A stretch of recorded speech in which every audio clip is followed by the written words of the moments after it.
The heavy oak doors of courtroom number 1 at the Old Bailey swung open with a muffled groan, swallowing the damp chill of a London morning into its cavernous interior. As I stepped across the threshold, the air felt thick with an oppressive certainty. Seated near the front of the gallery, my daughter Beatrice and her husband Julian radiated a quiet, predatory triumph. Julian, impeccably fitted in a charcoal bespoke suit from Savile Row, leaned in close to his wife, whispering something behind a manicured hand. Beatrice offered a sharp, mirthless smirk, her eyes darting over my attire with undisguised contempt. I was purposefully draped in the armor of a harmless relic, a coarse, worn-wool sweater from the Cotswolds that smelled faintly of damp earth and wood smoke, frayed corduroy trousers, and heavy leather boots scuffed by decades of walking the perimeter of my estate. Clutched in my trembling, calloused hands was my old tweed flat cap, the classic emblem of a bewildered country squire who had lost his moorings. To them, I was no longer a father nor a man of consequence. I was merely a legal inconvenience, a senile old farmer neatly packaged for slaughter, ripe to be legally erased so their ambitions could feed on the remnants of my life. Across the high-ceilinged chamber, the atmosphere shifted sharply as the bailiff's resonant voice commanded the room to rise. All rise for his lordship, Mr. Justice Gregory Mitchell. The judge emerged from the private chambers, a towering figure draped in judicial robes, his graying hair framing a countenance carved from decades of presiding over the bleakest corridors of British jurisprudence. He stepped up to the elevated mahogany bench, his movements brisk and formal.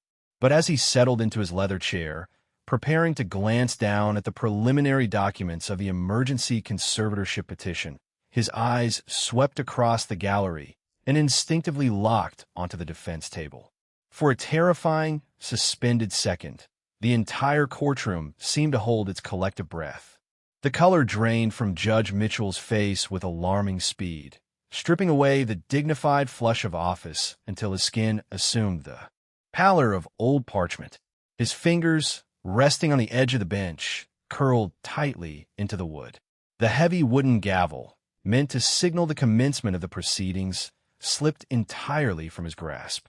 It plummeted onto the sound block below with a sharp, explosive crack that echoed off the vaulted Victorian ceiling like a gunshot, a violent, jarring disruption of the quiet order they had so meticulously planned. Julian's smirk vanished instantly, replaced by a sudden, nervous frown. Beatrice tilted her head, her smile faltering as she stared up at the bench, utterly bewildered by why the judge looked as though he had just gazed upon a ghost rising from the grave. They did not understand. In their infinite arrogance, they believed the trap was absolute. They had calculated every variable, the forged medical affidavits, the manufactured symptoms, the financial desperation driving their dissent.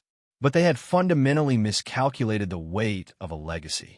Beneath the worn wool sweater and the trembling hands beat the heart of a man who had spent 30 years as a crown prosecutor, a man who had built the very architecture of the legal system they were now attempting to weaponize. And sitting upon that bench was a man who remembered the precise moment that architecture was forged.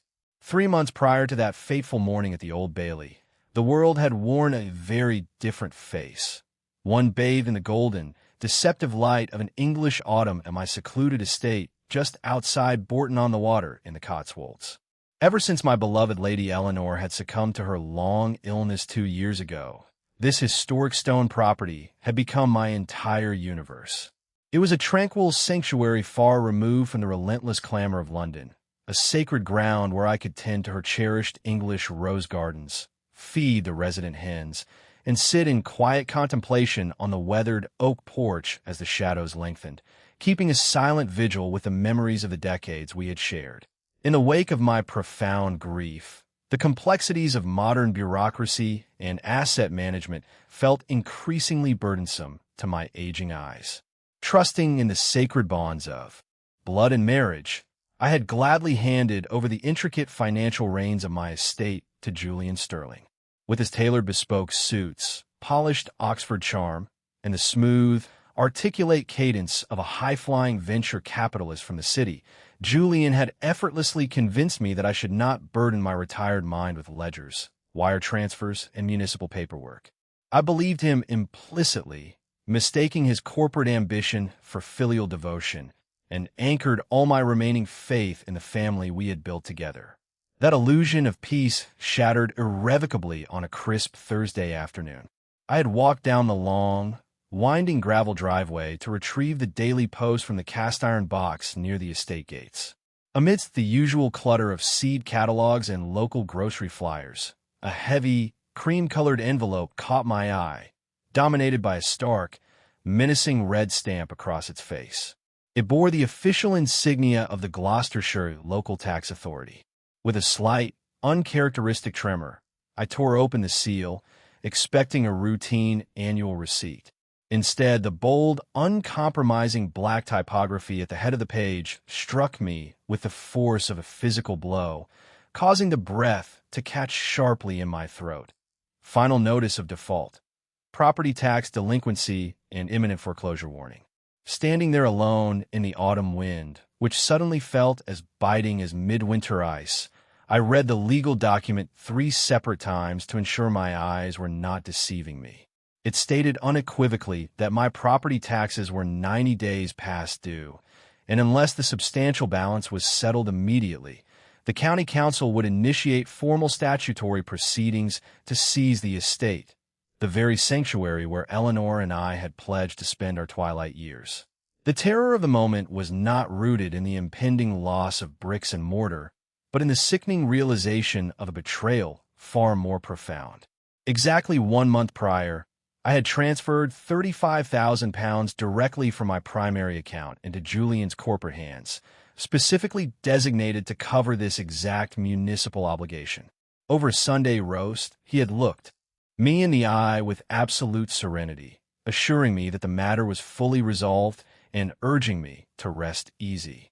Staring at the red stamp in my hand, the first cold seed of doubt took root in my chest. The gentle melancholy of my widowhood was suddenly eclipsed by a chilling, razor-sharp clarity.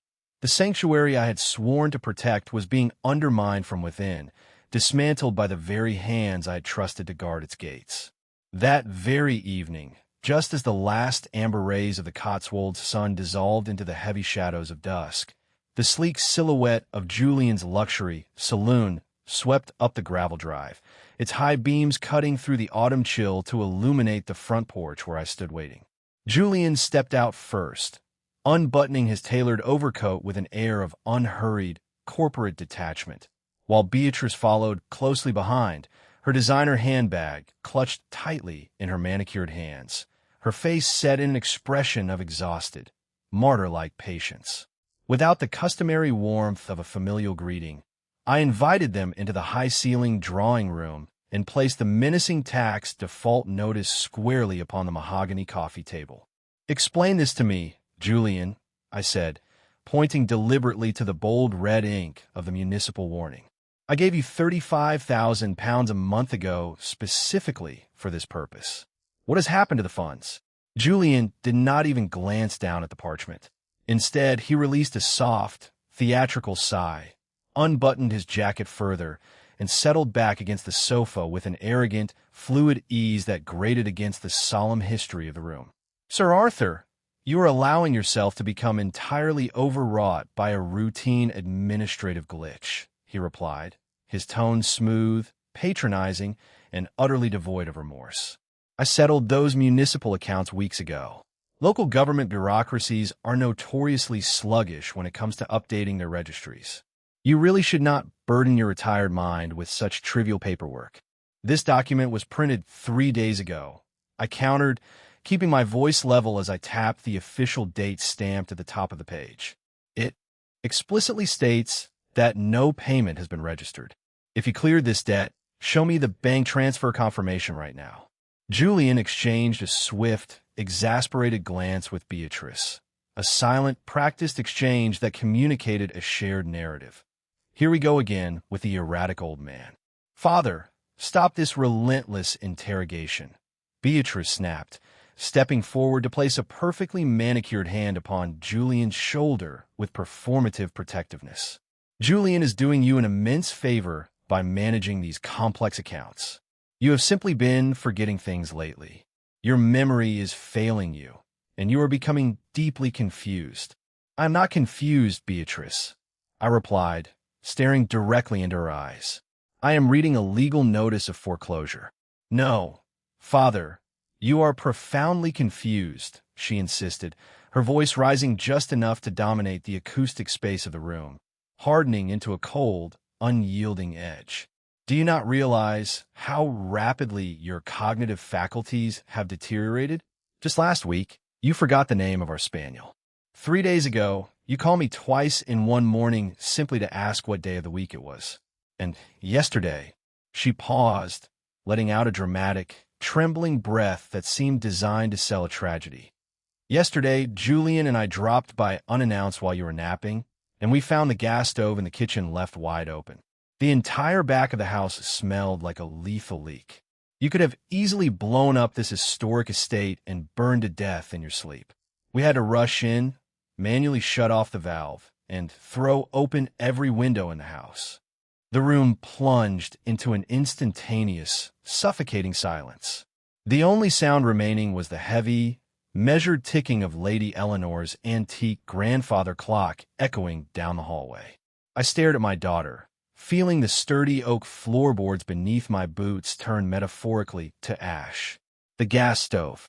For a terrifying, fleeting fraction of a second, my mind played a cruel trick on me. I fancied I could smell the faint, sulfurous odor of escaping gas. I remembered the warmth of that kitchen during the decades Eleanor had spent there, humming softly to old jazz records while simmering her traditional Sunday pot roasts, filling these historic walls with the rich aromas of garlic, rosemary, and life. But when Eleanor lost her quiet, agonizing battle with illness 2 years ago, the music had stopped. The cooking had stopped. Slowly, deliberately, I turned my gaze toward the arched doorway leading into the kitchen. I had not ignited that gas stove once in the 2 years since her passing. I lived a solitary, ascetic routine, subsisting entirely on cold provisions, simple toast, and tea brewed from an electric kettle. Furthermore, following a minor maintenance check months prior, I had personally descended into the pantry and permanently locked the main gas supply valve behind the appliance because I had no use for it whatsoever. It was physically, mechanically impossible for me to have left the gas stove running the previous day. A chilling, crystalline realization washed over me, freezing the blood in my veins. I was not losing my mind. My own flesh and blood, the daughter I had raised, loved, and protected, was deliberately, systematically lying to my face. Why? Why invent a terrifying narrative about me nearly destroying the estate? Why look so entirely unbothered by 35,000 missing pounds? As I looked back at their faces, Beatrice was flawlessly performing the role of the stressed, dutiful daughter, while Julian played the misunderstood, patient son-in-law. Had I been a genuinely fragile, grieving old man, that moment would have broken my spirit. I would have apologized profusely, surrendered my independence, and signed away my autonomy. But beneath my rustic attire and the quiet life of the Cotswolds, the mind of a veteran crown prosecutor awakened. I recognized the precise micro-expressions of sociopathic manipulation, the calm detachment of the con artist cornered in a falsehood. They were not trying to help me. They were deliberately constructing a false psychiatric profile, brick by brick, to prove my incompetence to the world. They were building an asylum out of lies, and I was intended to be its sole, forgotten inmate. The morning following their unsettling visit, Beatrice arrived at the estate well before the pale Cotswolds' sun had crested the horizon, her footsteps crunching briskly across the frosty gravel. She walked straight into the historic kitchen, her expression a masterclass in calculated maternal solicitude, and placed a small, unmarked amber prescription bottle on the granite counter directly beside my electric kettle. "Father, I spoke at length with Dr. Eris this morning," she announced, pouring boiling water into a china cup with an unsettlingly cheerful cadence. He entirely agrees with Julian and me. The prolonged grief and your growing isolation are taking a severe toll on your cognitive functions. He has prescribed these specialized vitamins to support your memory pathways and keep your mind sharp. I stared at the small amber cylinder. To an untrained eye, it looked entirely innocuous. A standard plastic pharmaceutical container holding a handful of small, white capsules.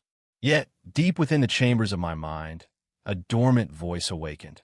A sharp, cynical, battle-hardened instinct that had spent 3 decades dissecting the darkest minds of the British criminal underworld, interrogating corrupt financiers and remorseless embezzlers.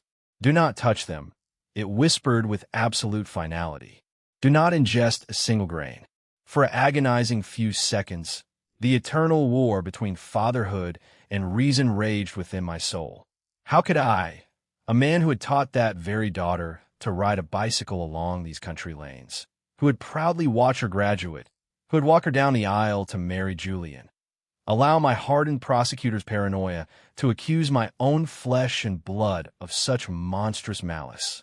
I desperately tried to convince myself that the stress of the impending tax foreclosure was simply making me hypervigilant, that I was letting ghosts haunt an empty house. I uncapped the bottle, tipped a white capsule into my palm, and swallowed it down with my tea. Beatrice beamed, leaning forward to plant a light, triumphant kiss on my cheek before gathering her coat and departing for London, leaving instructions that she would telephone me every single morning to ensure strict compliance with my regimen. For the sake of preserving a fragile, deceptive peace, I performed my role. But the very moment the heavy oak front door clicked shut, I rushed to the porcelain sink, forced 2 fingers down my throat, and expelled the toxic capsule, rinsing the bitterness from my tongue with cold water. Yet, even that brief contact with the poison unleashed a brutal, agonizing reality across the subsequent fortnight. The micro traces absorbed through my mucous membranes were enough to warp my physical reality into a living nightmare. It began as a subtle, leaden heaviness behind my eyes, a persistent, muddy cognitive fog that settled over my brain by mid-morning, dragging down a mind that had once thrived on razor-sharp legal analysis. Within 7 days, I struggled to drag myself out of bed before 10 o'clock, my limbs feeling as though they had been filled with wet sand. Then came the physical tremors, while attempting to sign a routine delivery receipt for firewood. My hand shook so violently the pen slipped from my grasp, clattering onto the porch beneath the pitying gaze of the local courier. The mental fog thickened into an impenetrable wall by the second week, reducing my brilliant legal faculties to a sluggish blur as I sat staring blankly at the drawing room wall for hours. Every precious memory of Eleanor, every detail of our decades together, felt agonizingly distant, veiled behind a chemical curtain. Yet, beneath the lethargy and the shaking hands, the sleeping lion within me did not slumber. It hardened into diamond. I knew precisely what game they were playing. They were administering a targeted neurological depressant to simulate advanced dementia, laying the legal foundation to declare me incapacitated. Every morning, I dutifully took a capsule from the amber bottle in Beatrice's presence, only to secret it away and flush it down the toilet when unobserved. I willingly endured the grueling withdrawal cramps, the splitting migraines, and the physical degradation, because I understood an immutable law of justice. To destroy a predator of this magnitude, one must first let them believe they have already won the hunt. Despite my meticulous strategy of flushing the morning capsules down the porcelain drain, the sheer potency of the microdoses that had already accumulated within my bloodstream over the preceding weeks continued to exert a cruel, systemic toll on my physical and mental equilibrium. The physiological withdrawal from the neuroleptic compound plunged me into a harrowing purgatory of relentless insomnia, violent muscle cramps, and agonizing migraines that pounded relentlessly behind my temples. Yet, far more terrifying than the physical anguish was the transient cognitive disorientation it provoked, a deceptive mental haze that threatened to betray me precisely when my intellect needed to remain sharpest. This terrifying vulnerability crystallized one afternoon when I attempted to access my primary banking portal via my study laptop to verify the missing municipal funds. Sitting before the glowing screen, my hands trembling with an uncontrollable palsy, I suddenly found my memory blocked by an impenetrable wall of white noise. A sequence of numbers I had used flawlessly for half a decade vanished entirely from my recollection. In a rising panic, I punched in incorrect variations of my security PIN until a flashing red warning box materialized on the display. Your account has been temporarily locked due to multiple failed login attempts. Grasping for my landline, the automated voice prompted me for a 4-digit telephone security PIN, a code as familiar to me as my own Christian name. But my mind remained blank, the chemical residue effectively building a temporary dam between my consciousness and my decades of accumulated memories. For a fleeting, heart-stopping moment, staring down at my trembling, aged hands, a wave of profound terror swept over me.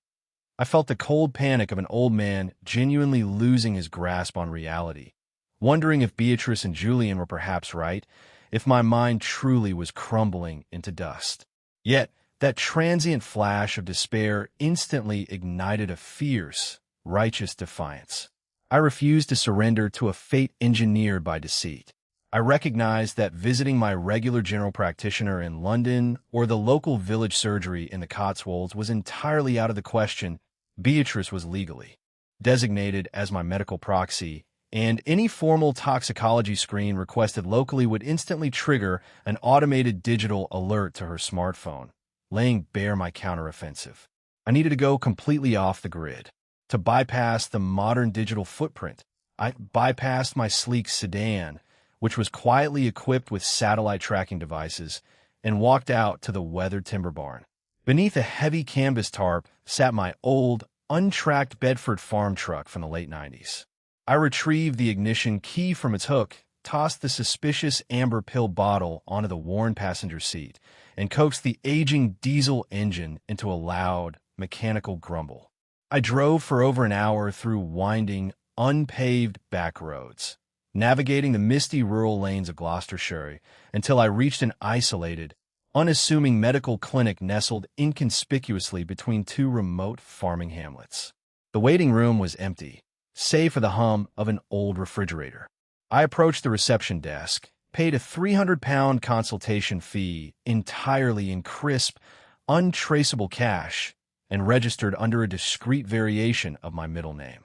The attending physician, a tired, compassionate country doctor with silvering hair who looked unaccustomed to elderly walk-in patients requesting confidential forensic panels, listened in solemn silence as I placed the white capsule onto his mahogany desk alongside a £50 note to guarantee an expedited, offline assay.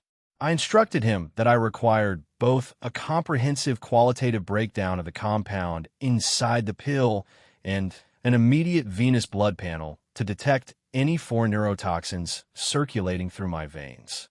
The doctor frowned, turning the capsule over within his latex-gloved fingers, but the quiet authority in my voice and the cash retainer left him no room for bureaucratic refusal. He assured me the certified results would be ready by the following afternoon.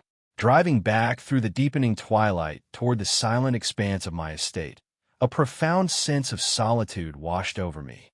There was no one to share this burden with, no allies within my own bloodline. Only the cold steering wheel and the ghosts of a lifetime spent pursuing justice. Yet, as I gazed out at the rolling hills of the Cotswolds, the initial fear of aging was utterly eclipsed by an unyielding clarity. I was entirely alone in this battle, but I was no longer a victim waiting for the executioner. I was a prosecutor preparing his final, devastating indictment.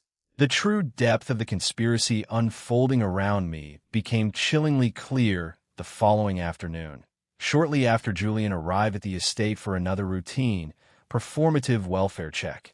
As he stood in the drawing room, ostentatiously reviewing documents on his smartphone, the edge of a small brass key caught the afternoon light, peeking out from the right pocket of his tailored overcoat. I recognized it instantly, It was the master key to the heavy floor safe hidden behind the false wood paneling in my study. A month prior, when I had first noticed it missing from my bedside table, Beatrice had spent an hour consoling me, gently convincing me that my failing memory was to blame and that I must have misplaced it myself. All along, that key had been resting securely in her husband's possession, granting him unfettered access to the deeds and bearer bonds of my entire life's work. An overwhelming surge of adrenaline raced through my veins, but my exterior remained a mask of helpless frailty. I knew that demanding the key outright would instantly shatter the illusion of my declining mental state, alerting them that their game was exposed. I had to reclaim it right then and there, utilizing a forgotten set of survival skills acquired decades prior.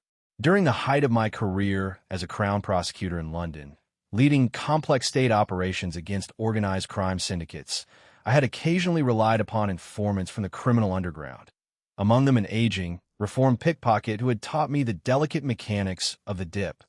He had explained that successful sleight of hand was never about frantic speed, but rather about orchestrating a sudden, overwhelming point of sensory overload that blinded the target's cognitive perception. Leaning heavily upon the armrest of my armchair, I feigned a massive, acute dizzy spell. "Julian, my chest!" I gasped, letting my eyes roll back and allowing my limbs to go completely limp as I pitched forward off the seat. Caught entirely unawares by my sudden dead weight, Julian dropped his phone and instinctively lunged forward, throwing both arms around my torso to break my fall. His entire physical awareness was completely consumed by the sudden, panicked burden of supporting my collapsing frame. In that exact fraction of a second, while his senses were entirely occupied, my right hand slipped fluidly into the pocket of his coat, pinched the cold brass key between my index and middle fingers, and extracted it with a practiced, weightless motion, tucking it securely into the waistband of my trousers beneath my sweater. The entire maneuver took less than 2 seconds. Pushed back into my armchair amid Julian's annoyed sighs and muttered reprimands about my physical liability, I clutched the hidden key against my body, knowing the tide had definitively turned. Later that evening, when the estate had settled into absolute silence, I contacted Jonathan Pierce using my concealed burner phone. Jonathan, a titan of civil litigation who had spent decades as my fierce courtroom rival before our professional respect blossomed into an unbreakable alliance, delivered a revelation that eclipsed even my darkest suspicions. Following my briefing, he had immediately set his elite forensic accounting team to audit Julian's corporate portfolio in London. "Arthur," Jonathan's voice over the secure line was grim and tightly controlled. "Julian's venture capital firm is an absolute phantom, a hollow shell company that hasn't turned a legitimate profit in over 4 years. He is living entirely on borrowed time and fictitious credit. But the reality is far more dangerous than mere insolvency. Julian owes £15 million to a predatory shadow banking syndicate operating out of the financial underbelly of London. Ruthless, violent creditors who deal in illegal off-the-books lending. He is completely cornered, and his time has expired." The pieces of the puzzle fell violently into place. Julian was not merely attempting to steal an inheritance. He was actively preparing to plunder my estate to satisfy his violent creditors. He needed the deeds, the property titles, and my investment portfolios as collateral to appease the syndicate, intending to forge my signature while framing me as a demented old man incapable of legal consent. As I listened to Jonathan outline the looming threat, the realization washed over me with crystal clarity. I was no longer just fighting for my dignity or my ancestral home in the Cotswolds. I was standing in the crosshairs of a ruthless criminal conspiracy, and my only salvation lay in the cold, unyielding precision of the law I had served for a lifetime. The logistics of absolute survival required shadows, and Jonathan Pierce provided them with military precision. Shortly before midnight, a pair of unmarked dark saloons rolled silently up the gravel drive of my Cotswolds estate, their headlights extinguished to blend into the pitch-black countryside. 3 operatives from Jonathan's private technical firm, Former government surveillance specialists accustomed to operating entirely outside conventional frameworks slipped out into the frosty night and entered through the unlocked back door. Working with quiet, methodical efficiency in the dim ambient light, they began threading microscopic, high-definition pinhole cameras directly into the historic oak crown molding of the drawing room and my study, linking every feed to an encrypted remote server in London. Yet, the dense, century-old timber and thick plaster of the estate resisted their modern tools, dragging the installation time far beyond its projected window. It was precisely 1:45 in the morning when the digital warning light on my hallway monitor flashed blue. A vehicle had just turned onto the property gates. Peering through the window, I recognized Beatrice's luxury SUV creeping up the drive without its high beams. The realization hit me with the force of a physical blow. Having neglected to text her my customary morning confirmation that I had taken my medicine, her obsessive paranoia had driven her out to the estate in the dead of night to force the neuroleptic capsule down my throat herself.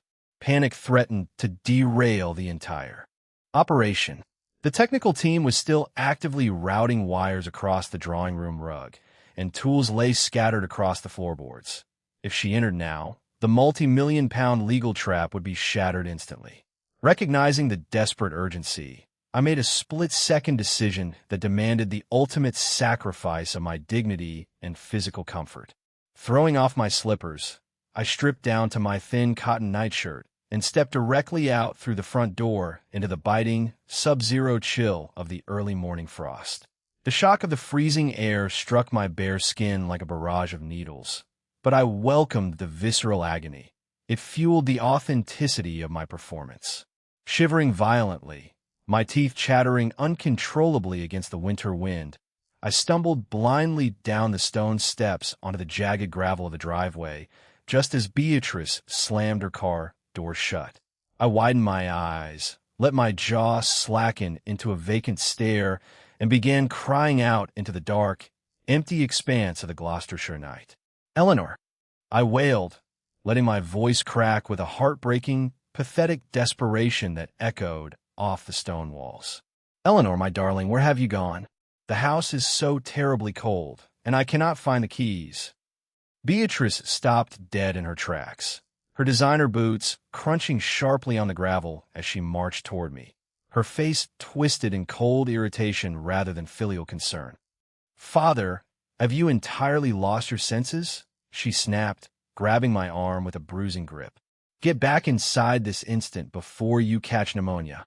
No, I must wait for her," I sobbed, physically resisting her pull, dropping my dead weight onto the frozen stones and scraping my shins against the driveway.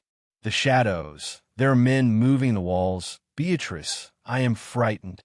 I dragged out the agonizing charade, clinging to her expensive cashmere coat, forcing her to support my shivering frame for several crucial minutes, while the technical team silently packed away their gear, wiped away the plaster dust, and vanished like phantoms into the surrounding woodlands.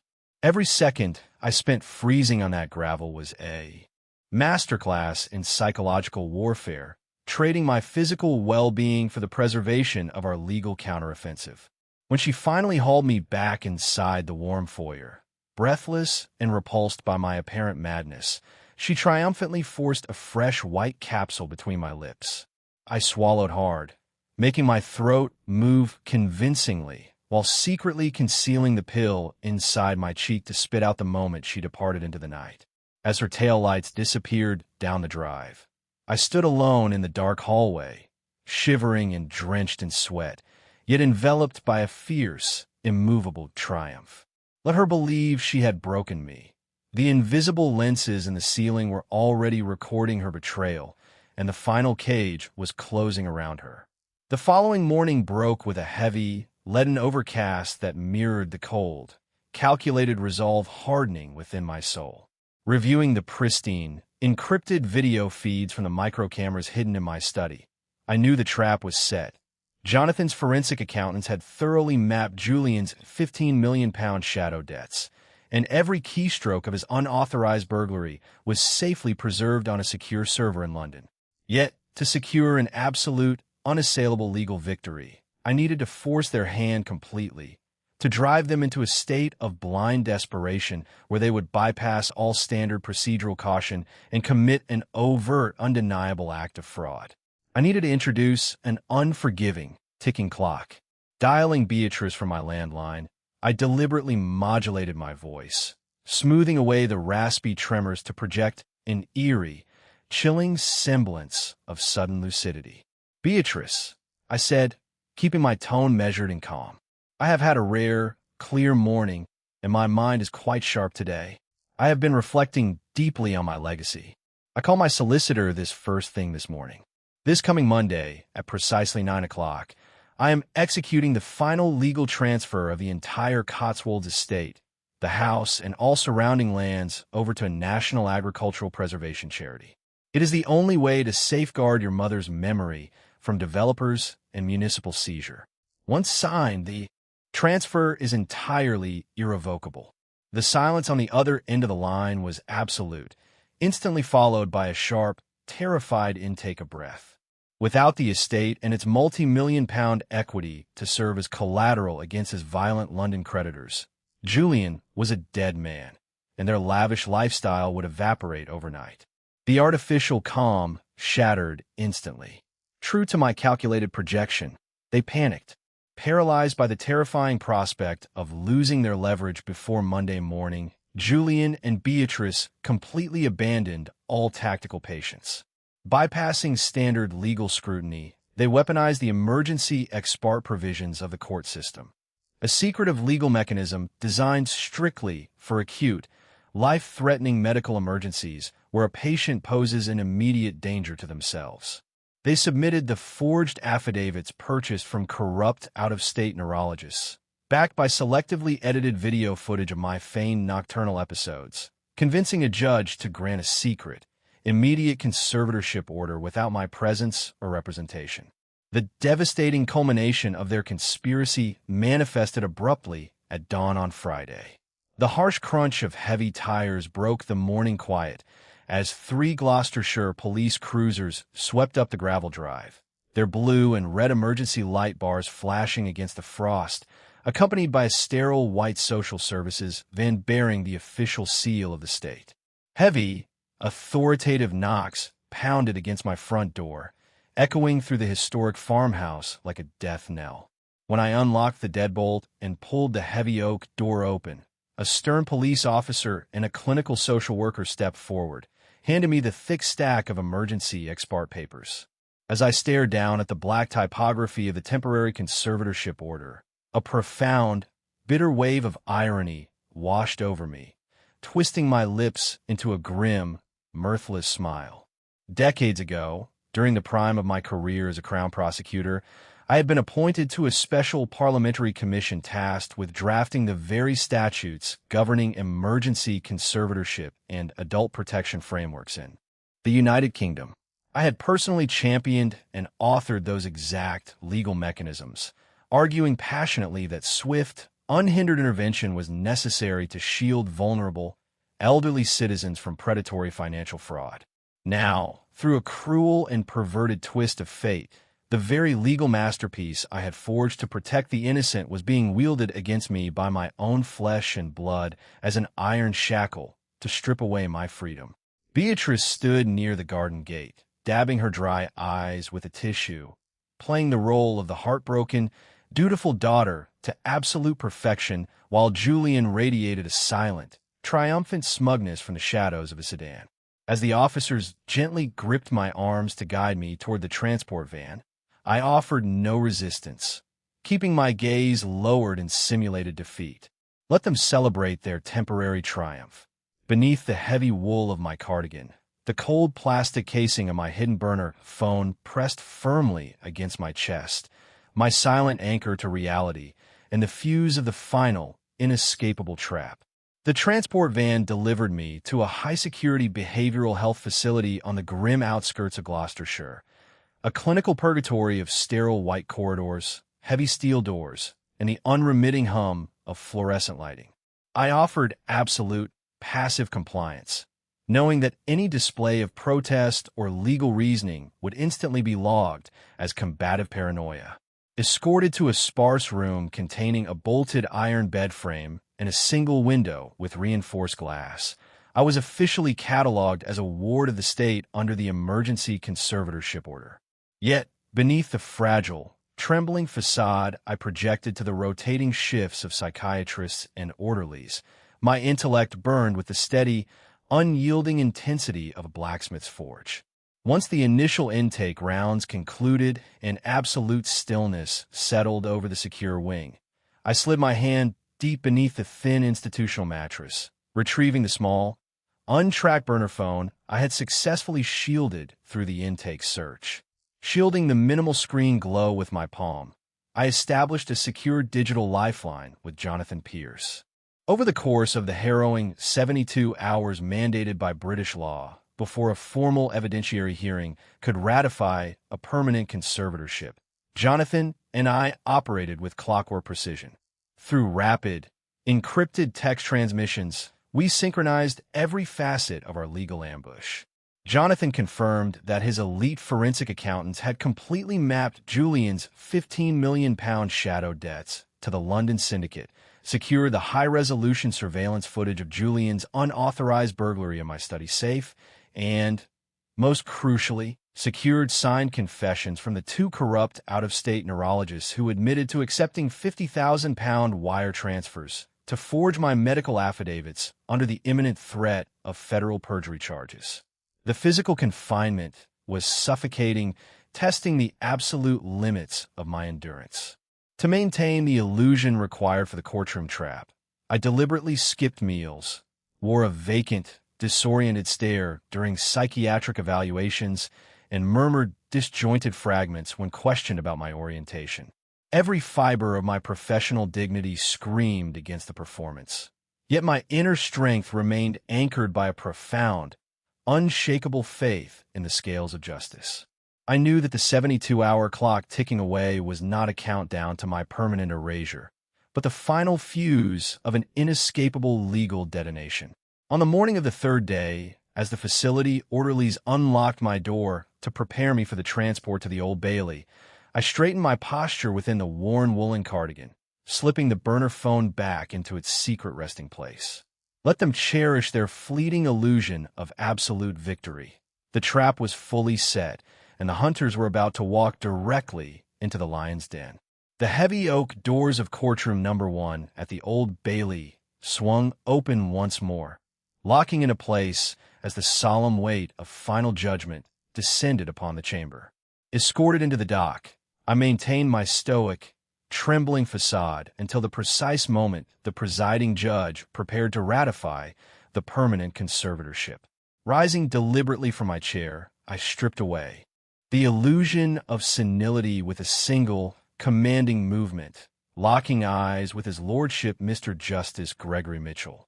The instant recognition that flashed across the bench, acknowledging the former Crown prosecutor who had once mentored him, shattered the prosecution's momentum entirely. Rejecting all counsel, I stepped forward to represent myself, transforming the defense table into an unyielding tribunal of absolute truth.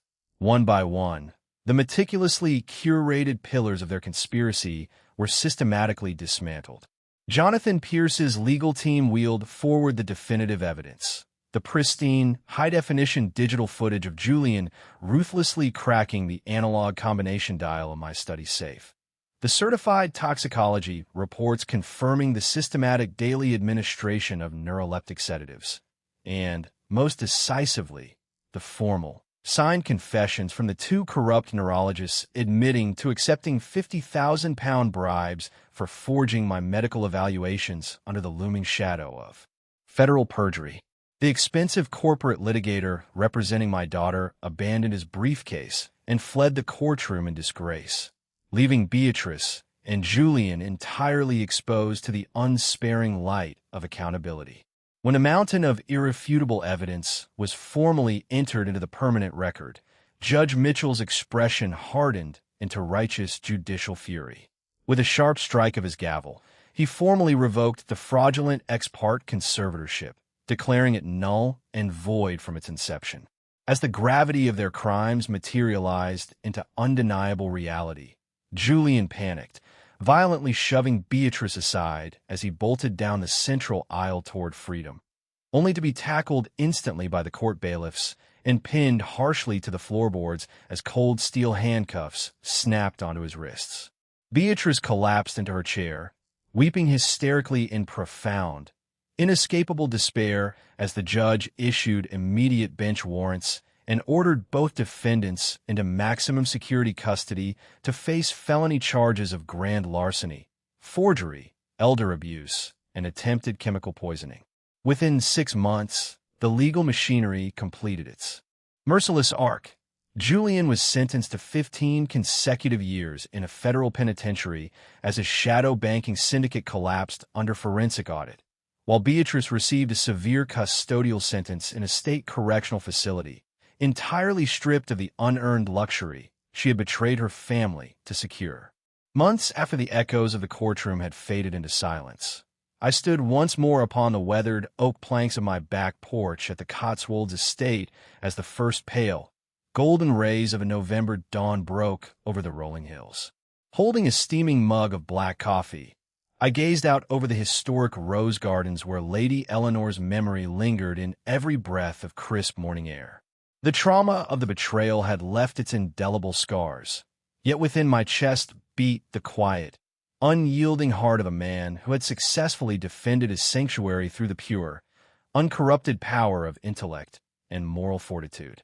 With the assistance of Jonathan Pierce, I legally transformed the estate into a permanent, protected trust designed to safeguard vulnerable, aging citizens from the predatory shadows of fraudulent financial exploitation, ensuring that the law I once championed would forever remain a true shield for the defenseless. As the morning mist gently lifted from the Gloucestershire meadows, I felt a profound, enduring peace, a quiet, triumphant serenity born of the absolute knowledge that while deceit may temporarily darken a home, the unyielding light of truth and human dignity will always burn away the shadows to reclaim the dawn.